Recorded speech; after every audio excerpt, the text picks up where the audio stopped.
Muy bien, continuando con el tema de ergonomía, en esta ocasión vamos a hablar sobre el entorno y el diseño de algunos controles necesarios. Anteriormente, en el video anterior, platicamos más acerca sobre mediciones en la estación de trabajo, ¿verdad? Ángulos, distancias, etcétera. Hoy vamos a tocar este tema de controles y del entorno. Cuando hablamos de los tipos de dispositivos a través de los cuales nosotros analizamos y observamos información, estos pueden ser de forma visual, auditiva, táctil, inclusive gustativa, dependiendo del trabajo, como la cata del café, la cata de la cerveza o de los vinos, el olfativo y el cinestático en cuestión de movimiento que requiera el equipo que estamos probando o diseñando. Hablando ya de indicadores analógicos, es muy importante entender que estos diseños tienen que privilegiar el que no existan errores en las lecturas. Y aquí tenemos una gran variedad de este tipo de indicadores, ¿verdad?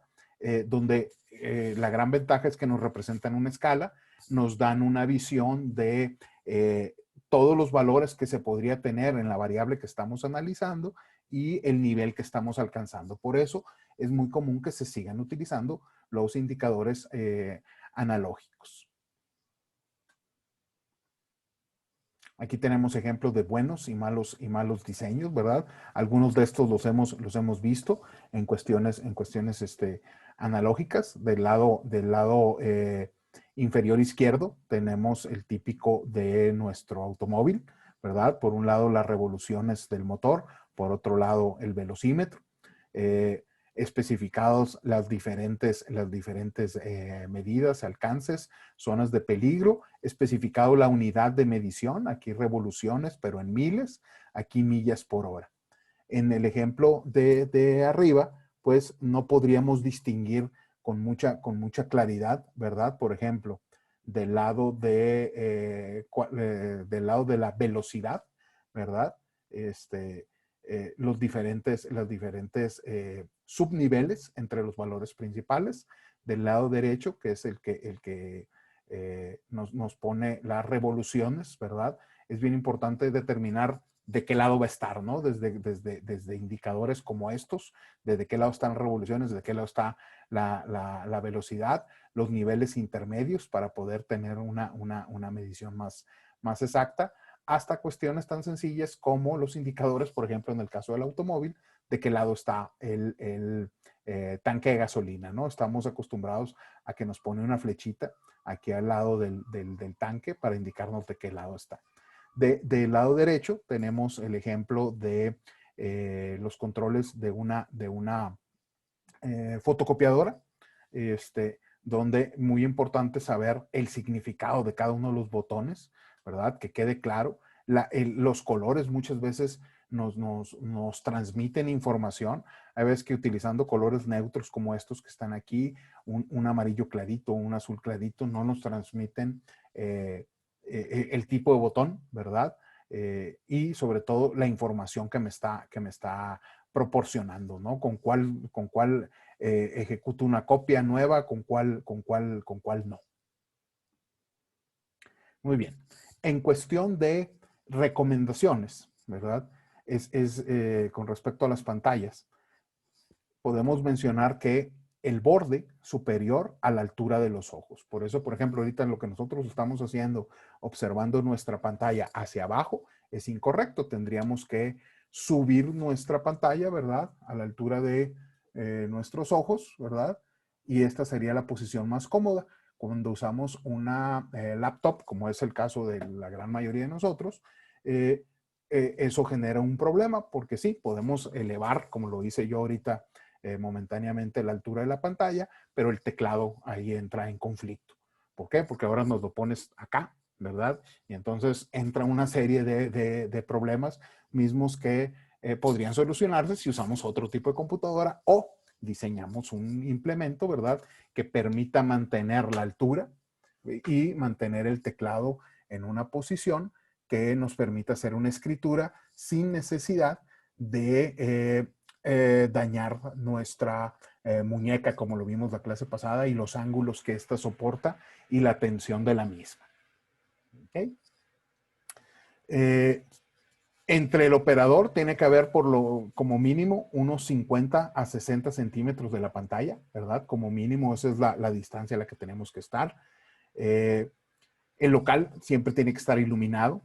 El tamaño de los caracteres, ¿verdad? Que vamos a estar viendo tiene que ser de entre 3.5 a 4.5 milímetros. El operador debe poder controlar la luminosidad y el contraste, ¿verdad? De la pantalla para que pueda siempre apreciar la información de manera correcta. No situarse de frente ni de espaldas a las ventanas porque ocasionan reflejos, ¿verdad? O distracciones. Y también siempre una buena relación de contrastes entre los caracteres y el fondo. Siempre será preferible un fondo claro y caracteres oscuros, ¿verdad? O que haya un contraste muy, muy fuerte. ¿Sí? Por ejemplo, el que vemos ahorita en la filmina es un fondo blanco y letras negras. También funcionaría muy bien el fondo negro y las letras blancas porque hay suficiente contraste.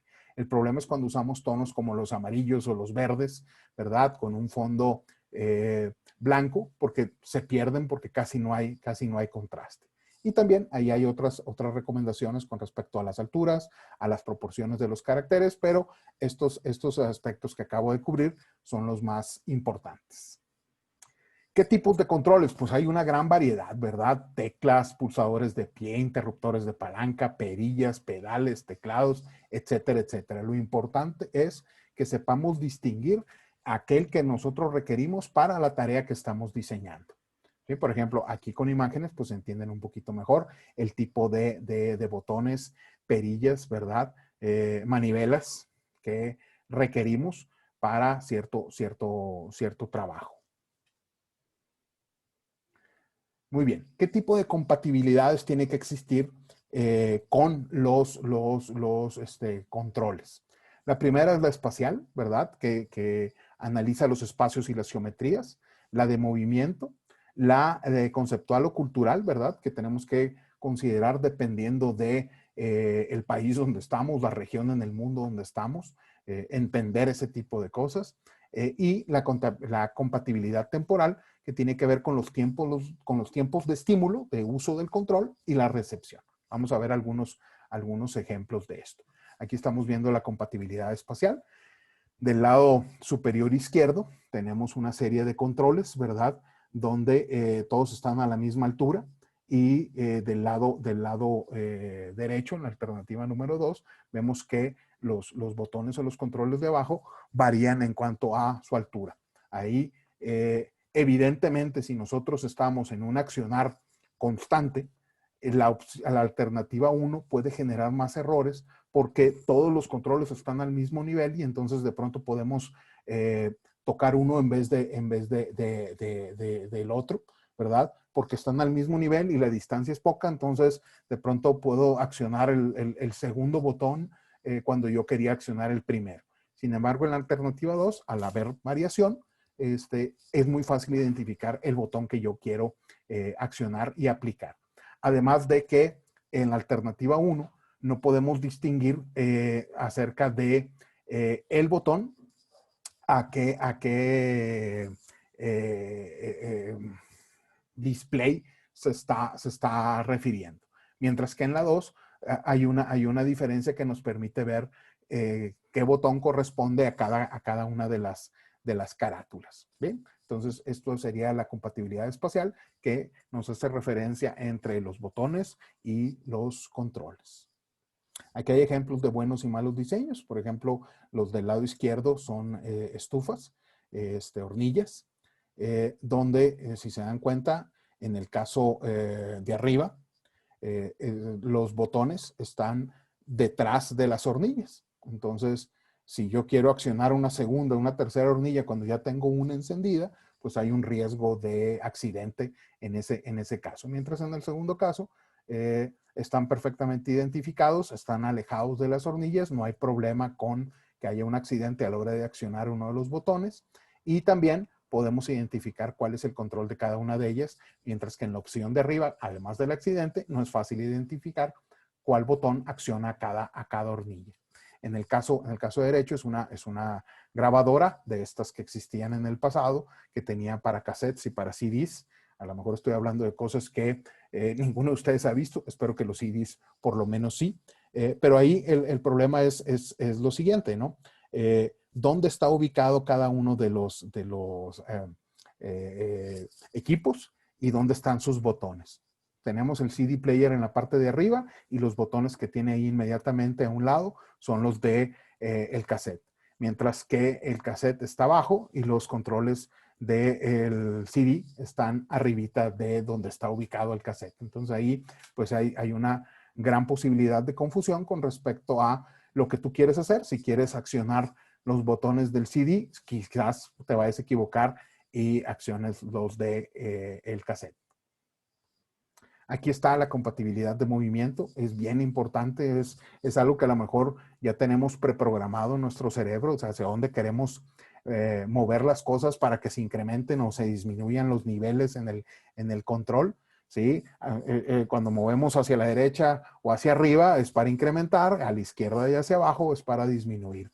Eso es parte de la compatibilidad de movimiento, ¿sí? Entonces, aquí hay algunos ejemplos, ¿verdad? Los encendidos siempre hacia arriba, a la derecha, adelante, el apagado hacia abajo, ¿sí? A la derecha con dirección a las agujas del reloj, a la izquierda en contra, para subir es hacia arriba o hacia atrás, para bajar abajo o adelante, para retirar arriba, tirar o hacia atrás, ¿verdad? Extender, queremos que sea hacia abajo, empujar y adelante. Entonces, dependiendo de las acciones, es la dirección del movimiento del control. Aquí está la compatibilidad temporal, la relación entre el movimiento que tú le das al control y la acción que el control ejerce sobre la maquinaria, ¿no? Movimientos cortos o movimientos largos, tiene que ver mucho también con el equipo que tú estás accionando. Hay veces que requieres de movimientos largos para ver cómo se está regulando la actividad que tú estás haciendo, ¿verdad? Y a veces que requieres de movimientos cortos. Por ejemplo, les pongo algo muy simple, la estufa en casa, ¿no? Vamos regulando lentamente, ¿verdad? La cantidad de fuego que genera la hornilla y lo vamos regulando. ¿Sí? Si fuera un accionar muy rápido, podríamos ocasionar un accidente en nuestra casa. En el siguiente diagrama es un ejemplo que se toma de Renault de cómo se diseñan los puestos de trabajo dependiendo de sus diferentes funciones, ¿verdad? Entonces, si es un puesto fijo, sí o no, depende, primero preguntamos sobre qué tipo de puesto es, si es fijo o no, los pesos y dificultades de las cargas, el espacio para los miembros inferiores, ¿sí? El operario se levanta menos de 6 veces por hora o no, y el tipo de diseño general que vamos a tener con su puesto. Puede ser un sentado normal, un sentado de pie con apoyo en músculos o de pie, dependiendo de lo que contestemos en estas preguntas. Este tipo de diagramas que también vimos a lo largo de este curso nos ayudan a facilitar definir cuál es el tipo de postura que nuestro operario debe de seguir dependiendo de ciertas cuestiones, ¿no? Por ejemplo, si el puesto es fijo, hay pesos y dificultad en las cargas, y más bien son escasos los pesos y la dificultad de las cargas. Si hay espacio para los miembros inferiores, es decir, piernas. El operario se levanta menos de 6 veces por hora, sí, entonces un sentado normal es más que suficiente. Si todo lo anterior fuera así, pero se levanta más de 6 veces por hora, entonces es sentado de pie, que es como estar recargado, o sea, te ponen un banquito, ¿verdad? Para que no sea tan pesado estar levantándote, parándote, levantándote, parando. Y así cualquier otro análisis que podamos nosotros realizar al respecto. Ahí están ejemplos de las diferentes posturas, las alturas que son importantes. Cuando necesitamos un trabajo de precisión, la altura de la mesa tiene que estar entre 95 y 120 centímetros. Cuando es algo ligero, como un pequeño ensamble, ¿verdad? Un trabajo muy simple. Por ejemplo, en la estación de trabajo que ustedes van a diseñar, aquí pueden definir algunas alturas, ¿no? Dependiendo de la tarea. ¿sí? Cuando hay una fuerza física, la mesa está un poquito más abajo para que tu cuerpo pueda ejercer más fuerza sobre aquello que estás haciendo. Ahí, por ejemplo, alcanzamos a apreciar que tiene un objeto, pues aparentemente para cortar, ¿verdad? Y tiene una masa o algo sobre lo que está cortando, pues esa es una altura entre 65 y 95. Y un aspecto importante que hay que considerar es la altura del codo. Dependiendo de la tarea que nosotros vamos a realizar, es importante saber dónde tiene que estar el codo. Por ejemplo, en lo que estamos haciendo nosotros ahorita de trabajar con nuestra computadora en nuestro escritorio, la altura de la mesa debe estar a la altura del codo para que tus brazos puedan estar cómodamente descansados, ya que la tarea que nosotros estamos haciendo es escribiendo sobre la computadora, sobre una libreta. Requerimos de fuerza, pero no excesiva, ¿sí? Como en el caso de la fuerza física, pero sí requerimos de soporte para que no se canse hombros y brazo en la tarea que nosotros estamos realizando.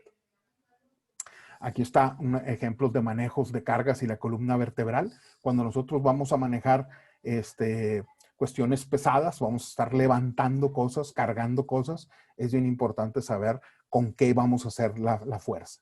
Y nosotros queremos hacer la fuerza con toda la espalda, no solamente con la espalda lumbar.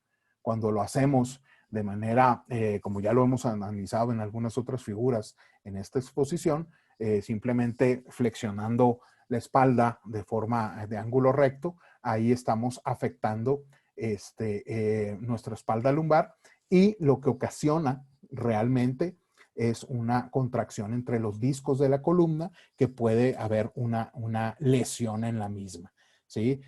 Se pueden contraer las vértebras y venir lesiones desde ligeras, ¿verdad? Y por ligeras me refiero a esos dolores que nos tensan, ¿verdad? La espalda y que no nos permiten pararnos, y eso es ligero. Ligero es que te vas a ir 14 días, ¿verdad? 2 semanas a descansar para reposar la espalda, hasta lesiones mucho más fuertes, ¿verdad? Que te pueden incapacitar, ¿verdad? Donde vienen fracturas, ¿no? No solamente contracciones y esguinces en la espalda. ¿Por qué es importante esa postura? Por la fuerza que transmite en tu espalda. Por ejemplo, del lado derecho superior, vemos que están queriendo levantar una carga de 25 kilogramos en esta postura, donde el simple hecho de levantar estos 25 kilogramos a tu espalda lumbar le transmite una fuerza de 375 kilogramos. Ese es el equivalente. Y por eso es que viene el dolor, porque esa es la fuerza que se ejerce sobre tu columna vertebral. Cuando tú lo haces de la manera correcta, se transmite una fuerza muy diferente. Y esto son cosas que son de llamar la atención tremendamente, porque no sabe uno por qué viene ese dolor. No dices, oye, pues si nomás estaba levantando un garrafón del agua que pesa 20 kilos, sí, pero le transmitiste una fuerza mucho mayor a tu espalda. ¿Sí? Cuando lo haces de manera correcta, la fuerza sigue siendo alta, pero no del grado que te ocasione una lesión. ¿Sí? Por eso de pronto levantamos esas cargas y decimos, uy, me siento bien, pero sí hice un esfuerzo, ¿sí? Y eso que tiene que ver con la fuerza que tú le diste a tu espalda, y donde no hubo una contracción, lo cual es benéfico, ¿verdad? Pero siempre el considerar este tipo de detalles, la fuerza que estás ejerciendo sobre la espalda, eso lo puedes aligerar con la postura simplemente. Aquí vienen algunos cuestiones bien importantes, ¿verdad? Desde planificar el movimiento, qué vas a mover, qué carga vas a mover, la puedes cargar tú solo, necesitas el apoyo, cómo debes de colocar tus pies, ¿verdad? Una distancia de 50 centímetros entre los pies te permiten tener mayor fuerza. Si no, vean cuando vienen los Juegos Olímpicos, desgraciadamente este año no los pudimos tener, pero cuando vienen las pruebas de halterofilia, lo importante que es cómo colocan los pies las personas que van a levantar las pesas, y esa distancia a la que están. Cuando vienen los accidentes, cuando vienen las desgracias, es cuando no cuidamos y no planificamos el movimiento, porque muchas veces pensamos que son cosas muy simples, son cosas muy sencillas, intuitivamente lo vamos a realizar, y no es así, y no debe de ser de esa forma. El método de levantamiento, el correcto, ¿verdad? La flexión de las rodillas y de las piernas, ¿verdad? Cómo colocar los brazos y las manos alrededor de la carga, ¿verdad? El tipo de agarre, ¿verdad?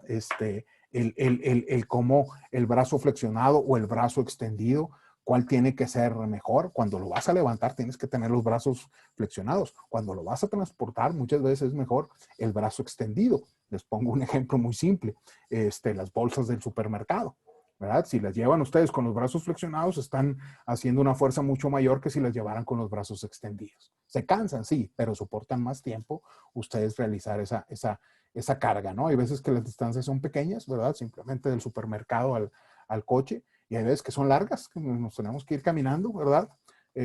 Hasta nuestra casa, y ahí vienen realmente donde somos conscientes de que aún siendo movimientos muy sencillos, es importante planificarlos, ¿no? Algunos factores de riesgo, ¿verdad? Que podemos ver en funciones ya laborales, la forma en la que tomamos las cosas, miren la forma irregular, la forma correcta, ¿verdad? Simplemente en tareas simples. Aspectos que tenemos que considerar, ¿verdad? Levantar cargas pesadas, si se va a empujar o jalar, las posturas incómodas, la duración del esfuerzo. A veces que el peso no solamente es importante por lo que pesa en la ocasión, sino el tiempo que lo vas a estar transportando, y ahí implica ese análisis que tenemos que hacer para considerar estos factores de riesgo y que no impidan la realización de tarea, que no nos generen lesiones y que no impacten en la productividad de la organización. Estos diagramas simplemente nos ejemplifican entre posturas incorrectas y correctas, ¿verdad? Desde cómo mover algunas cargas, cómo estar sentado, cómo levantar cargas pesadas. Más diagramas de posturas correctas e incorrectas, de cómo trabajar las cargas. Por ejemplo, no hacerlo simplemente con las manos, sino con los brazos. Y aquí otros ejemplos que no tienen que ver tanto con el trabajo, ¿verdad? Pero que también es importante considerarlo para estar bien descansados, para poder hacer este otro tipo de tareas. Algunos principios del diseño del trabajo manual, ¿verdad? Esto no, como siempre, esto no es una cuestión de memorizar, sino es cuestión de entender y saberlos aplicar, ¿verdad? Lograr la máxima fortaleza muscular a la mitad del rango de movimiento, alcance de la máxima resistencia muscular con movimientos lentos, utilizar poca fuerza para realizar movimientos precisos, uso de movimientos curvos continuos, aligerar la fijación de la vista, es decir, entender todo este tipo de principios para poder facilitar el diseño de la tarea y posteriormente, si se hizo bien el diseño, la ejecución de la misma, ¿no? Realizar movimientos balísticos para adquirir velocidad, comenzar y terminar los movimientos con ambas manos simultáneamente para evitar lesiones y daño de las cargas. Utilizar los ritmos naturales del cuerpo, o sea, es no forzar el cuerpo a ritmos y posiciones diferentes a las que está acostumbrado, ¿verdad? Dentro de muchos de estos principios. Cuando hablamos de herramientas, ¿verdad? Aquí, por ejemplo, algo que no está ahí descrito, pero que está en la figura es este tipo de situaciones, como las podemos ver inclusive en los laboratorios y en la industria muy comúnmente, que ahora nos ponen colgadas las herramientas a una cierta altura que no te vayan a ocasionar una lesión y que simplemente tú la jalas para trabajar con ella, la sueltas, ¿verdad? Tener mucho cuidado, evidentemente, a la hora de soltarla, que no te vaya a ocasionar una lesión, pero eso se tiene que estudiar, ¿no? Cómo las colocas, a qué altura están, para que sea cómodo el trabajar con ellas y seguro también a la hora de hacerlas, ¿verdad? Validar la posibilidad de utilizar pedales, ¿verdad? O palancas de rodilla, ¿sí? Como cuando hacemos el movimiento de patada, eso es de palancas de rodilla, para accionar mecanismos de cierre o graduación a los dispositivos para retirar el trabajo terminado, ¿verdad? No solamente el uso de las manos, sino también el uso de las piernas, ¿verdad? Y sobre todo cuando necesitamos ejercer fuerza, es mucho más la fuerza que podemos ejercer con las piernas que con los brazos. Una vez más, vemos este diagrama de la interfaz entre el hombre y la máquina, desde su proceso, su interfase, a la atención que tenemos que tener sobre el operador humano y su tarea cognitiva, no solamente física, sobre el proceso, sobre la maquinaria, sino también de los resultados que estamos observando del uso de las mismas. Muy bien, vamos a hablar un poquito sobre el entorno, ¿sí? Ya hablamos sobre el uso de herramientas, sobre el diseño del lugar de trabajo. Ahora vamos a hablar sobre el diseño del entorno de trabajo.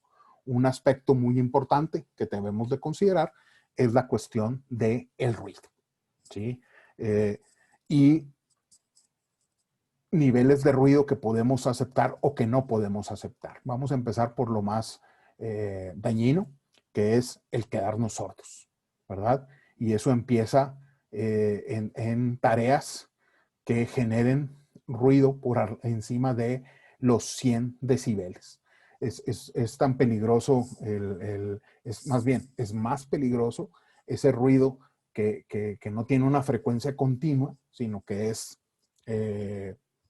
asincrónico, sin como ya dije, perdón por repetir esa frecuencia continua, sino que ocurre de pronto en una ocasión y es muy estridente, es muy fuerte.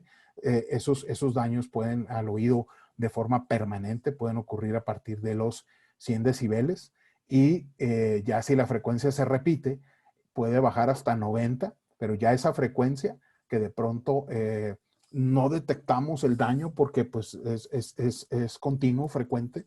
Eh, eh, eh, Cuando es muy repetitivo, puede lograrse el daño inclusive cuando baja a 90 decibeles.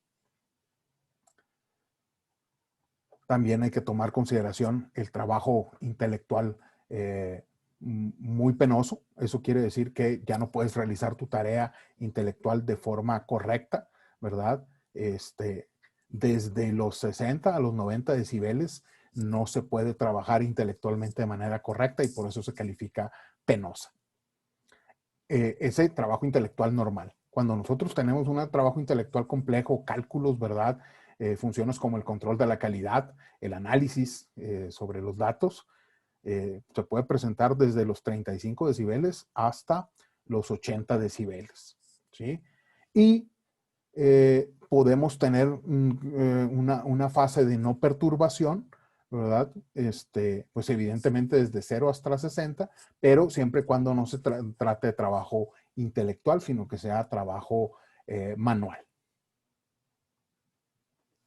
También otro aspecto muy importante junto con el ruido es la iluminación. De esto vamos a hablar un poquito más. En la casa del ruido lo que más nos importa es la intensidad y la frecuencia, ¿sí? Que no sea muy intenso, ¿verdad? Y que tampoco sea frecuente, ¿sí? Esa combinación de intensidad-frecuencia es molesta, ¿sí? Para los resultados del trabajo y para la salud del trabajador, es decir, en los dos sentidos.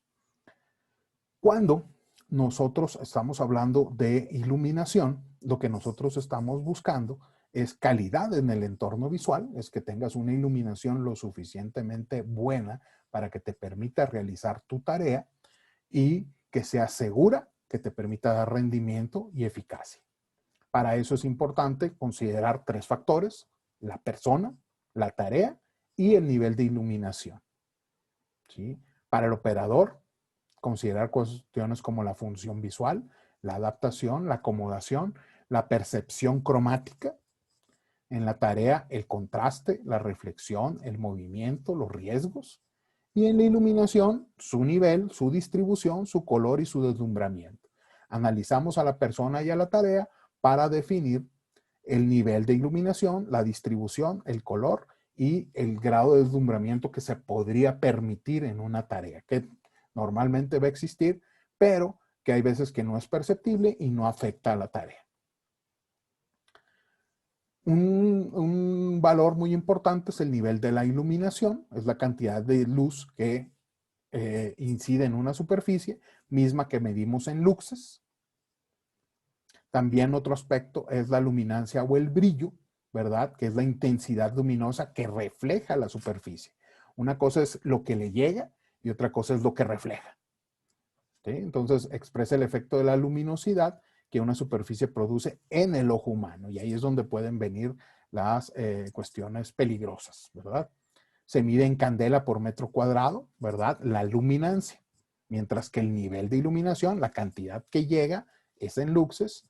La luminancia, lo que refleja, es en candelas por metros cuadrados. Aquí está una tabla donde analizamos valores mínimos de iluminación establecidos, ¿verdad? Dependiendo de la zona o parte del lugar de trabajo, donde pueden ver bajas exigencias visuales, moderadas, altas o muy altas, y el nivel de iluminación en luxes, ¿verdad? Que requerimos, ¿sí? Igual con áreas locales de uso ocasional, habitual, vías de circulación, pasillos, por ejemplo, tanto de uso ocasional como de uso habitual, los niveles de iluminación que se requieren. Fíjense que en las tareas, evidentemente necesitamos más nivel de iluminación que simplemente áreas donde nos transportamos y no estamos realizando una tarea, una operación propiamente en esto. ¿Ok? Dice, estos niveles los debemos de duplicar cuando en las áreas de uso general y en las vías de circulación existan riesgos de caídas, choques y otros accidentes. Evidentemente quieres más iluminación para que puedas percibir lo que está ocurriendo en tu entorno a tu alrededor.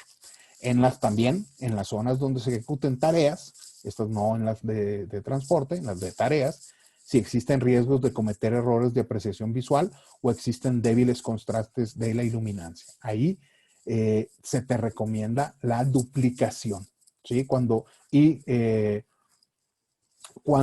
hay posibilidad de errores, creo que eso se entiende bien, y si existen débiles contrastes de iluminancia, quiere decir que de pronto el objeto es blanco y el entorno es blanco, ¿no? Entonces ahí no hay contraste. Entonces necesitas más iluminación para distinguir una cosa de la otra. Hablando sobre luminancias, también es muy importante considerar el reflejo de la iluminación, el color de las paredes y de tu equipo para que te ayuden y no te impidan realizar tu tarea, ¿no? Si tu entorno, las paredes y los techos son blancos, eso es bueno. Si el equipo refleja mucho la luz, eso no es tan bueno. ¿Sí? El entorno que la refleje, sí, porque te da más iluminación, o sea, te genera, ¿sí? Y te transporta, ¿no? O sea, de 3 a 1, de 10 a 1, de 1 a 10, ¿verdad? Ese tipo de iluminaciones. Pero que inmediatamente en tu equipo, por ejemplo, la pantalla sea muy brillante y te dañe la vista o no te impida ver de manera correcta, eso no lo quieres. Quieres el entorno, pero no lo que tienes inmediatamente frente a ti. Aquí vemos, por ejemplo, ejemplos de esto con los tipos de alumbrado. Desde el alumbrado general, que este es muy común, ¿verdad? El alumbrado general localizado, donde tenemos otro tipo de lámparas para iluminar equipo o maquinaria o áreas en específico, hasta alumbrado localizado. ¿Sí? Esto lo vemos aquí en este tipo de lámparas. Por ejemplo, esto pudiera ser un área de diseño arquitectónico, ¿verdad? Donde necesitamos que esta iluminación, que puede ser mayor, solamente impacte en esta área y no en todo el entorno. Muy bien. Algunas condiciones ergonómicas a tomar en cuenta con respecto a la iluminación. Hay que hacer una distribución uniforme de la misma, que no haya muchas variaciones en cuanto a la iluminación. Tampoco quieres contrastes inadecuados, es decir, lo que tú quieres es un equilibrio de luminancias. Quieres evitar deslumbramientos directos, ¿verdad? Que te puedan distraer y ocasionar un error o un daño en tu ojo. También los indirectos, ¿verdad? A través de esas superficies que reflejan la iluminación y que te estén afectando propiamente. Evitar otros efectos perjudiciales, como pueden ser la falta de contrastes, lo que decía, que no se distinga entre objeto y entorno. Y efectos estroboscópicos, ¿verdad? Cuando empiezas a tener visión de túnel y otro tipo de situaciones que pueden afectar tu salud y el desempeño de tu tarea. Así como la iluminación, así como el ruido, también la temperatura, ¿verdad? El ambiente térmico es muy importante, ¿sí?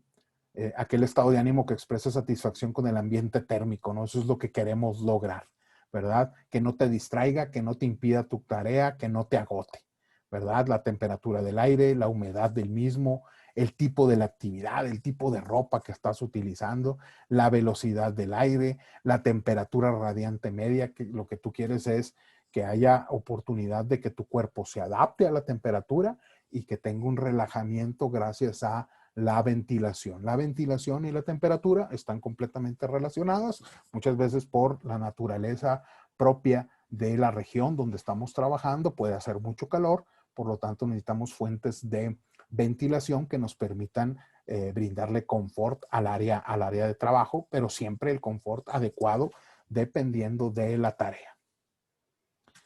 Otra forma de liberar esa tensión es la sudoración, pero tampoco la sudoración excesiva es recomendada, ya que desgasta tu rendimiento, ¿verdad? Te agota y eso te puede ocasionar inclusive shocks térmicos, ¿no?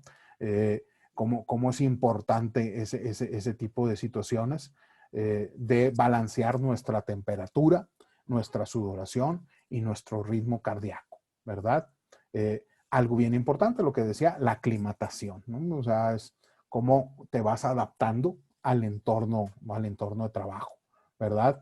Desde cuando no tienes exposición, tienes poca exposición o ya tienes una exposición constante, cómo tu temperatura se empieza a regular. Hay veces que no te llega el golpe, sino hasta después de un cierto tiempo. Muy bien. Y finalmente vamos a hablar sobre la macroergonomía o lo que se le llama psicosociología, que no es otra cosa más que el estudio de condiciones como el estrés, las condiciones extras dentro del trabajo que también te pueden ocasionar quizás no tanto enfermedades físicas, pero sí estrés y condiciones que te lleven a cuestiones inseguras, ¿no?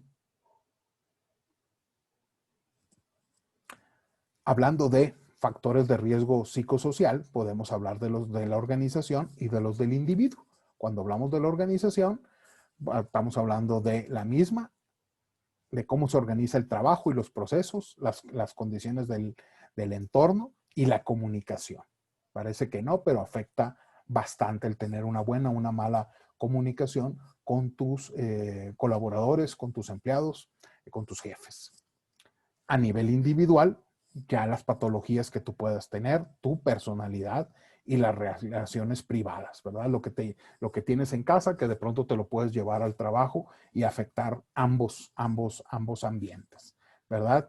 ¿Qué problemas genera esto? Pues errores, estrés o inclusive violencia, que a la larga, traer esto internamente puede llevar a accidentes de trabajo que en cuestiones de ergonomía, pues impacta tanto a la persona como a su entorno. Existen varias dimensiones de riesgo psicosocial. Están las exigencias psicológicas, el trabajo activo y desarrollo de habilidades, el apoyo social en la empresa y en la calidad de liderazgo, las compensaciones y la doble presencia, ¿sí? Y aquí están sus subdimensiones, por ejemplo, la doble presencia, la carga de tareas domésticas, la preocupación por tareas domésticas, es decir, ni estás en el trabajo ni estás en la casa por este tipo de cuestiones que traes en tu cabeza. Exigencias psicológicas, algunas cuantitativas, cognitivas, emocionales, escondes emociones para que no te afecten en tu trabajo, exigencias sensoriales, de pronto no empiezas a apreciar que tu vista, que tu oído empiezan a funcionar de manera diferente y eso te va afectando internamente. Cuando hablamos de compensaciones, pues la estima, muy importante, inseguridad respecto a las condiciones del contrato, inseguridad respecto a las características del trabajo que realizas, etcétera, etcétera. Es decir, pareciera que esto es más sencillo de entender y lo es siempre y cuando tengamos todas estas consideraciones de las subdimensiones que tenemos dentro del riesgo psicosocial, ¿no? Desde la claridad de nuestro trabajo, los conflictos que tenemos con respecto a otros puestos, el tipo de líder que tienes, la relación que llevas con tus compañeros, con tus superiores, que existan posibilidades en tu trabajo de que haya relación social, la influencia de tu trabajo, las posibilidades de crecimiento y de desarrollo, el control sobre el tiempo, la administración del tiempo, que sepas distinguir entre una cosa y otra, el sentido del trabajo, la integración con la empresa. Sí, es llevar, es tener ese balance del que siempre estamos escuchando o hablando.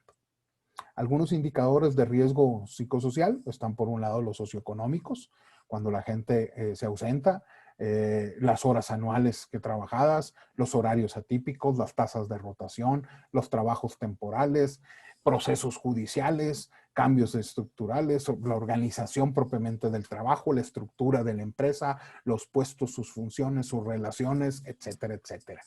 Y algunos indicadores preventivos, los accidentes, las enfermedades profesionales o laborales, los casos de estrés, el acoso que se presenta en muchas formas y la violencia, que eso es lo que menos queremos. Nada queremos, pero menos queremos que eso genere violencia entre nuestros trabajadores, entre nuestros empleados. ¿Qué consecuencias nos puede traer esto? Algunos los reconocemos dentro del ámbito preventivo, como el estrés laboral, el estrés de las relaciones laborales, acoso moral, el bossing o el mobbing, ¿verdad? Esta presión que sentimos de nuestro entorno, de nuestros colaboradores, ¿verdad? O de nuestro jefe, en el caso del bossing. El estrés de la prestación de los servicios, ¿verdad? El síndrome de burnout, de que ya me quemé, ya estoy out, ¿verdad? Esas ocasiones que decimos, hijo, le trabajé un día, pero se sintieron como toda la semana completa el día de hoy, ese es el burnout. En la cuestión académica, el estrés del ROS, el tecnoestrés, el saber relacionarnos con la tecnología que estamos utilizando, ¿no? Desde cuestiones tan simples como el Zoom hasta máquinas, equipo que podemos estar utilizando en nuestro trabajo. Este es un ejemplo de un proceso de intervención que tiene que venir desde crear un consenso, prepararnos, analizar e intervenir. Cuando creamos un concepto, lo que necesitamos primero que nada es el apoyo de la dirección, que toda la empresa esté en el mismo sentido, tener comités y dirección con respecto a cómo tratar al recurso humano, tener claridad en la responsabilidad de los mandos, ya al nivel de preparación, establecer un comité que va a pilotear la iniciativa, establecer una visión común que viene desde obtener el apoyo de la dirección y transmitir esta visión común, determinar la metodología que vamos a llevar a cabo, recoger información ya en el análisis sobre las consecuencias del estrés, identificar los factores de riesgo propiamente en la empresa, analizar estos datos y ya a nivel de intervención, identificar las soluciones, hacer la consulta de las implantaciones que queremos mejorar y cómo lo vamos a implantar, implantarlas y darle un seguimiento y evaluación a esto finalmente. Hay métodos cuantitativos y cualitativos, ¿verdad? Para analizar las problemáticas, ¿verdad? Nosotros los ingenieros estamos muy relacionados con lo cuantitativo, pero también hay que entender los métodos cualitativos que nos llevan hacia la observación, hacia las entrevistas con el personal, hacia grupos de discusión, ¿verdad? Donde los citas, analizas la problemática entre todos y utilizamos técnicas, ¿verdad? Como técnicas participativas, técnicas de grupo nominal, que nos ayudan a recopilar la información para su posterior análisis. Y bien, pues aquí estamos ya en la medición del riesgo psicosocial, donde este es un ejemplo simplemente de cómo se puede analizar, ¿verdad? En cuanto a el número de incidencias que pueden existir. Y nos vamos ya a el análisis de cuándo utilizar una u otra técnica, ¿verdad? Como las entrevistas, qué ventajas, qué desventajas tiene. Las ventajas pues son flexibles, se pueden observar al entrevistado, sus gestos, te permite espontaneidad porque es un diálogo donde lo podemos hacer de una forma hasta cierto punto amena. Las limitaciones es que te tardas más, ¿sí? Cuando estás platicando con las personas, de pronto te alargas y te puedes distraer del tema. Eso te aumenta los costos. También tu formación influye en lo que tú hagas. Si eres, por ejemplo, ahorita dije ingeniero, licenciado o psicólogo, va a ser una entrevista completamente diferente. Muy bien. ¿Qué debemos de hacer para prevenir el estrés? ¿Sí? Tenemos 3 niveles, donde en el nivel primario lo que queremos es modificar o eliminar los factores de riesgo presentes dentro de la organización y que de alguna forma pueden generar un daño a la salud mental del trabajador. Modificar o eliminar. Cuando ya vamos al nivel secundario, es ayudar a los individuos a desarrollar habilidades útiles para reconocer y gestionar sus reacciones frente a la situación que generan tensiones. Es ser conscientes de que en el trabajo va a haber este tipo de situaciones y enseñarnos a reaccionar ante las mismas. Y el nivel terciario, pues ya estamos hablando de un tratamiento, de una rehabilitación y de una preparación para el retorno al trabajo. ¿Sí? Cuando ocurrieron eventos que no pudieron ser atendidos a nivel primario o secundario y que ya nos llevaron a tener consecuencias graves con respecto a nuestros trabajadores. Y pues muy bien, hasta aquí dejaríamos esta intervención, esta exposición, y nos vemos en el próximo video donde vamos a hablar sobre la evaluación de la ergonomía. Y pues muchas gracias.